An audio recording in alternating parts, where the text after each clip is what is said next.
नमस्कार, मैं हूं नारायण श्रीवास्तव। आप सभी दर्शकों को राजस्थान दिवस की हार्दिक शुभकामनाएं। आइए देखते हैं राजस्थान दिवस पर हमारी खास प्रस्तुति।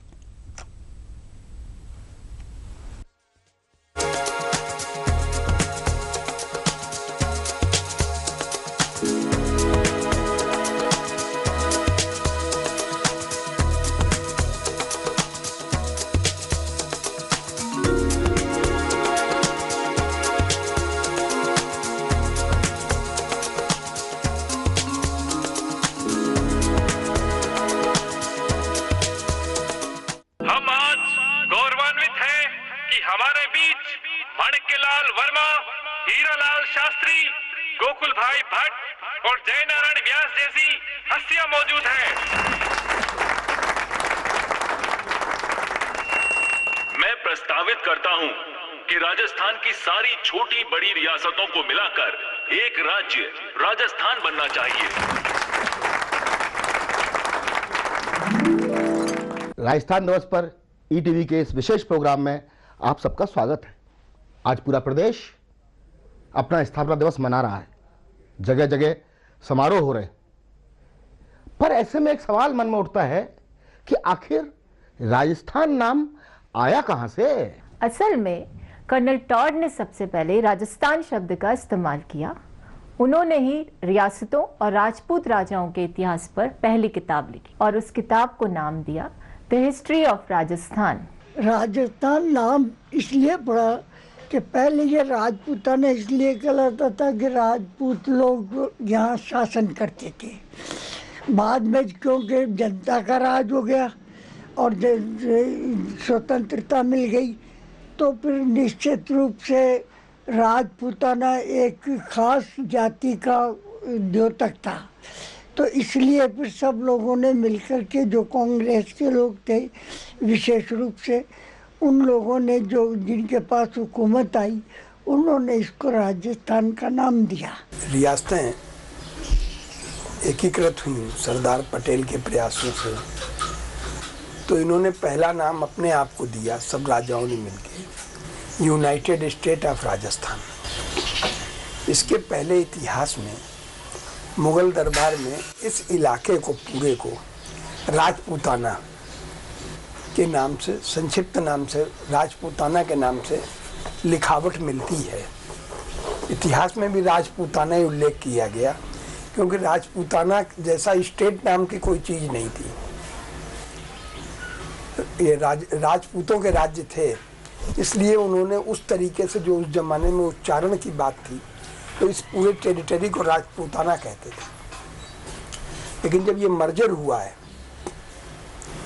स्टेट्स का, इंडियन स्टेट्स का, तो उन लोगों ने इस पूरी टेरिटरी का नाम अपने आप में यूनाइटेड स्टेट ऑफ राजस्थान। जिस समय अंग्रेजों ने देश को आजाद करने की घोषणा की थी, उस समय यहाँ पर छोटी बड़ी 24 रियासतें और 3 ठिकाने थे। लेकिन आजादी के बाद बड़े और मजबूत राज्य की परिकल्पना की जाने लगी।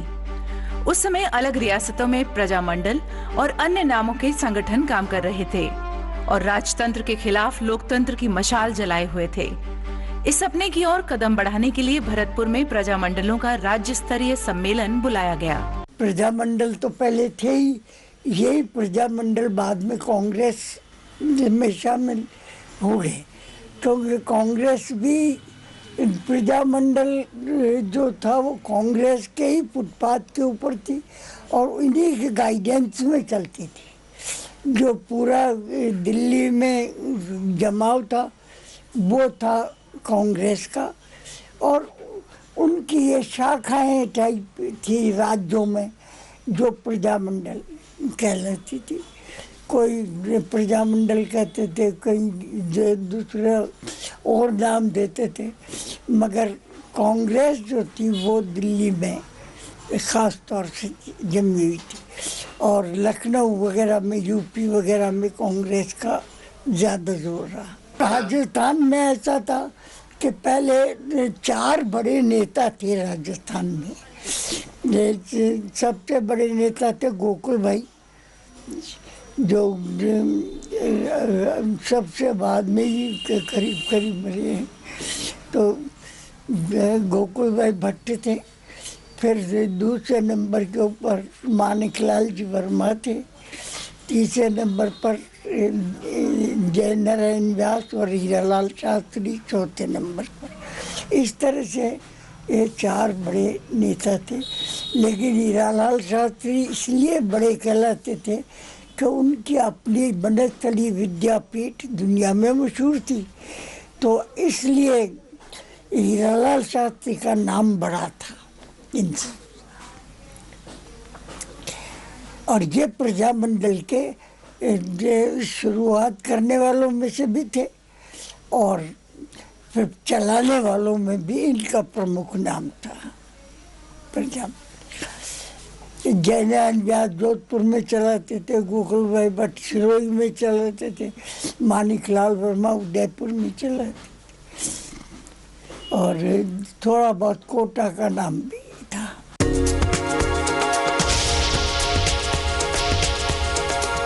जब एक बड़ा प्रदेश बनना है तो हमें कुछ बड़ा सोचना होगा। हमें जिला स्तरीय प्रजामंडल और चरखा संघ से ऊपर सोचना होगा। तो फिर राज्य स्तरीय प्रजामंडल बनाया जाए। प्रजामंडल क्यों? हम देश के साथ चलेंगे। क्यों ना हम प्रदेश कांग्रेस बनाकर देश से जुड़ जाएं? असल में राजस्थान में ज्यादा आंदोलन जो हुए हैं वो किसान आंदोलन हुए हैं। पर बहुत बड़ी बात है जो आदिवासी क्षेत्र के अंदर आंदोलन हुए, अलवर के अंदर जो नीमू चाणा हत्याकांड हुआ और जो हुए, इनके ऊपर हमने शेखावाटी के अंदर किसानों के जो आंदोलन हुए, ये सब आंदोलन जागीरदारी के खिलाफ ज्यादा थे। राजा इसमें बड़ा तटस्थ भाव से रखता था।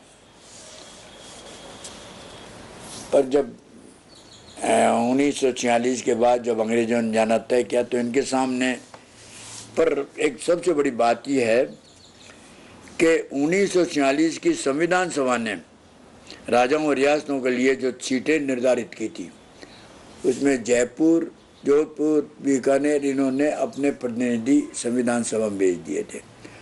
और इससे ये भी स्पष्ट हो गया कि संविधान में तो इन्होंने स्वीकार कर लिया, इसलिए इनका विलय भी हो सकेगा, कोई न कोई संगठन बन सकेगा। फिर अपनी अपनी समस्याएं, अपनी अपनी सारी बातें इन्होंने रखी। पर सबसे विशेष बात जो हुई, जो मेरी दृष्टि में इस विलय के लिए, क्योंकि एक समय का तकाजा था, क्योंकि राजाओं को आज़ाद दे दी गई थी, वो पाकिस्तान में भी जा सकते हैं, हिंदुस्तान में भी रह सकते हैं और अपना स्वतंत्र संघ भी बना सकते हैं। तो जो स्वामी माधवानंद जी और करपात्री जी और बहुत से इस तरीके लोग लगे हुए थे कि राजस्थान अपना राजा लोग मिलकर अपना संघ बना लें। ऐसी बहुत चीज़ें, इधर डॉक्टर लोहिया वगैरह जन चेतना पैदा कर रहे थे कि इन राजाओं से संघर्ष करके सत्ता अपने हाथ में लो। प्रजामंडलों से लोकप्रिय सरकारें बन चुकी थी। उन तमाम स्थितियों में सरदार पटेल ने शायद यही मुनासिब समझा कि राजाओं को उनकी इच्छा के अनुसार समझौता करके उनको जितनी वो अपेक्षा करते हैं उतनी सुविधा उनको दे दिया है। उसके हिसाब से उनको प्रिफर किया। और सबसे बड़ी बात, उन्होंने जो अपने कॉन्वेंट में जो अपनी संपदाएं बतलाई कि ये मेरी संपदा, ये मेरी, तो बड़े बड़े गढ़, बड़े बड़े महल, बड़ी बड़ी चीज़ें उनके लिए उन्होंने छोड़ दी। सरदार पटेल ने जिस तरह राज धर्म और प्रजा धर्म की व्याख्या करते हुए और राजाओं द्वारा विलय पत्र पर हस्ताक्षर को बहुत बड़ा उनका त्याग मानते हुए जो उनको महिमा मंडित किया, तो उसका नतीजा ये हुआ कि क्योंकि रियासतों के नेता जो थे वो अलग अलग थे। उदयपुर के माणिकलाल वर्मा, तो जयपुर में हीरालाल शास्त्री, तो कहीं जय नारायण व्यास, कहीं रघुवरदयाल गोयल, कहीं वीर सुंदर शर्मा, कहीं अभिन नरी, आदि आदि अलग अलग रियासतों के अपने अपने नेता थे। लेकिन राजाओं का तो विलय हो गया, उनको तो अपना जो आवश्यकताएं थी वो पूरी हो गई। अब जब इनका विलय होकर के जब राजस्थान बनने लगा तो उसमें सब अपने आप में अपने अपनी रियासत के हिसाब से बहुत बड़े आदमी थे। वो एक दूसरे के अधीन आने के लिए तैयार नहीं थे उन्हें सब में। लेकिन उनमें से क्यों गोकुल भाई भट्ट भरतपुर में कांग्रेस के हुए अधिवेशन में प्रदेश के अध्यक्ष मान लिए गए थे, तो इसलिए वो बड़े आदमी हो गए। और गोकुल भाई भट्ट को शायद इसलिए स्वीकार किया गया होगा कि रियासती विभाग सरदार वल्लभ भाई पटेल के पास था और गोकुल भाई भट्ट उनके निकट थे और उनका सारा कार्य क्षेत्र भी मुंबई रहा था, पर राजस्थान में आकर के यहाँ पर वो अध्यक्ष बने। माणिकलाल वर्मा संयुक्त राजस्थान के मुख्यमंत्री रह चुके थे, इसलिए वो भी एक बड़ों की श्रेणी में आ गए। दो बड़ी रियासतें जो जोधपुर और जयपुर थी, उसके नेता जयनारायण व्यास और लाल शास्त्री थे। इसलिए जब राजस्थान का निर्माण हुआ तो चार बड़े नेता माने गए, माणिकलाल जी वर्मा, जयनारायण व्यास, हीरालाल शास्त्री, गोकुल भाई भट्ट। ये पहले से तय कर लिया था वैसे तो इन्होंने आपस में कि हीरालाल शास्त्री मुख्यमंत्री होंगे। अंग्रेजों ने देश की आज़ादी की घोषणा कर दी और साथ ही राजाओं को यह छूट दे दी कि वे खुद ये निर्णय करें कि उन्हें किस देश में रहना है या स्वतंत्र रहना है। नए और स्वतंत्र भारत का नक्शा बनाने के लिए दिल्ली में एक रियासती विभाग का गठन किया गया। पटेल ने उस विभाग का कार्यभार संभालते ही राजपूत राजाओं से संपर्क कर राजस्थान के नक्शे को बनाने का काम शुरू कर दिया।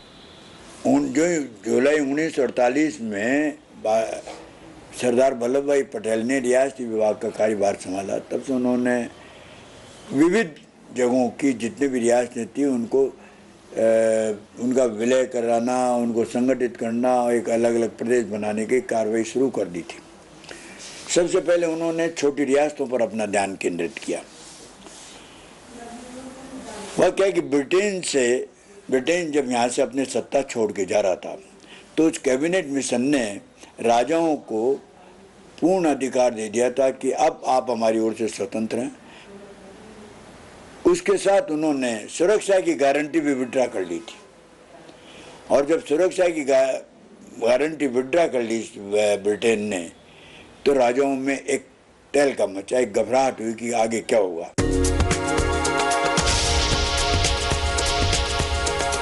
रियासतों के एकीकरण के पहले चरण में 18 मार्च 1948 को धौलपुर, भरतपुर, अलवर और करौली को मिलाकर मत्स्य संघ की स्थापना की गई। द्वितीय चरण में एक सप्ताह बाद 25 मार्च 1948 को 19 छोटी बड़ी रियासतों और 3 ठिकानों को मिलाकर राजपुताना बनाया गया। जयपुर, उदयपुर और जोधपुर रियासतें स्वतंत्र रहीं और अजमेर केंद्र सरकार के अधीन रखा गया। तीसरे चरण में उदयपुर रियासत और राजपुताना को मिलाकर संयुक्त राजस्थान संघ की घोषणा की गई। एकीकरण की इस प्रक्रिया में सबसे महत्वपूर्ण दिन है 30 मार्च 1949 का, जब चौथे चरण में जोधपुर, जैसलमेर, बीकानेर और जयपुर को शामिल कर वृहद राजस्थान की घोषणा की गई।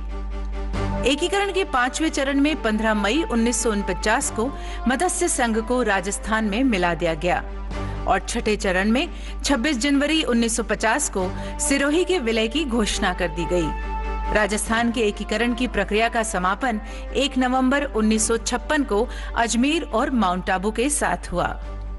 नव संवत्सर ऐसा अनुपम उपहार लेकर आया जिसने एक ही समय में एक साथ 1.5 करोड़ लोगों को तिहरी दास्ता से मुक्त कर दिया।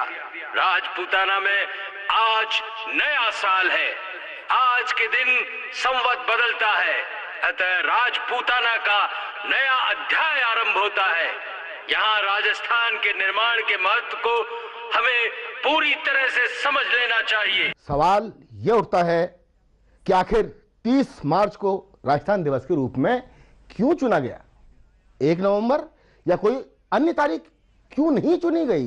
जबकि सरदार पटेल ने अपने भाषण के प्रथम वाक्य में ही कह दिया था कि नव संवत्सर के शुभ अवसर पर, तो फिर प्रश्न ये उठता है कि राजस्थान दिवस नव संवत्सर के शुभ अवसर पर क्यों नहीं? 30 मार्च को राजस्थान इसलिए बनाया गया कि ये अंग्रेजी युग था और 30 मार्च ये आखिरी दिन होते थे, तो ये साल इनका पूरा जो माना जाता था वो मानते थे मार्च में और अप्रैल से नया शुरू होता था। तो इसलिए इन्होंने सोचा कि ऐसे दिन बनाया जाए कि जो बिल्कुल अगले साल शुरुआत में। ऐसा मेरा ख्याल है। सबसे पहले 30 मार्च को राजस्थान दिवस के रूप में जयनारायण व्यास जब मुख्यमंत्री थे सन 51 में, तो उन्होंने 30 मार्च को बड़े वृहद रूप के अंदर मनाया। और उसमें जैसा मुझे अच्छी तरह याद है कि म्यूजियम पर चंचल चंबल करके नाटिका का उन्होंने आयोजन किया, और वो आयोजन काफ़ी सफल रहा और उसमें लोगों ने काफ़ी भाग भी लिया। उसके बाद वैसे 30 मार्च एक लंबे समय तक कभी याददाश्ती के तौर पर नहीं मनता रहा। फिर एक समय आया जब 30 मार्च को हमारे यहाँ राजस्थान में DPR की ओर से रंगमंच पर जो कि रामनिवास बाग के सामने स्थित है, वहाँ पर एक एग्जीबिशन के तौर पर बनने लगी। और आज भी 30 मार्च उस तरीके से राजस्थान दिवस के रूप में सरकारी तरीके से ज़रूर ये प्रदर्शनी लग जाती है, ये हो जाता है, लेकिन वैसे कोई बड़े पैमाने पर कोई आयोजन हो, अब कुछ वर्षों से सांस्कृतिक आयोजन होने लगे हैं। 30 मार्च ज़्यादातर ये मीडिया का काम रहा है। प्रेस में करीब सब पत्रों में कि राजस्थान का कैसे निर्माण हुआ, राजस्थान का कैसे विकास हुआ, राजस्थान कैसे रियासतों का वर्गीकरण हुआ, अलग अलग तरीके से समाचार पत्रों में, चाहे वो लोकवाणी रहा हो, राजदूत रहा हो, और उसके बाद भास्कर भी आ गया, इनमें तमाम में अब तक इस दिवस के रोज लेख जरूर आते रहे हैं। सरकारी तौर पर जो भी कुछ प्रदर्शनियाँ जरूर लगती रही हैं। 30 मार्च को बड़ा विलय हुआ है। इस जो वर्तमान राजस्थान है, इसका मेजर पार्ट 30 मार्च को कॉन्स्टिट्यूट हो गया था, इसलिए 30 मार्च ही माना। फिर तो 3 राज्य मिले, कभी एक मिला, कभी सिरोही मिला, कभी माउंट आबू मिला, तो वो तो लड़ते झगड़ते स्टेट रीऑर्गेनाइजेशन के तहत हुआ है। 30 मार्च को दरअसल ये इनके राजाओं का इंस्ट्रूमेंट साइन हुआ था, और ये बड़े रिजिड लोग थे। इन्होंने उसी दिन राजस्थान को कॉन्स्टिट्यूट माना। 30 मार्च को शपथ नहीं हुई, शपथ तो 9 संवत्सर पे हुई, लेकिन राजस्थान जो यूनाइटेड स्टेट ऑफ राजस्थान गठित हुआ, वो 30 मार्च को हस्ताक्षर हुए सभी राजाओं के, तो उसी दिन से कोवेनेंट लागू हुआ। तो 30 मार्च को ही यहाँ के राजाओं ने 30 मार्च को राजस्थान गठित होना मान्य किया। 9 संवत्सर पर तो वो उन्होंने इनको शपथ दिलाई सिटी पैलेस में। राजस्थान दिवस स्पेशल में आज बस इतना ही। फिलहाल दीजिए इजाजत, नमस्कार।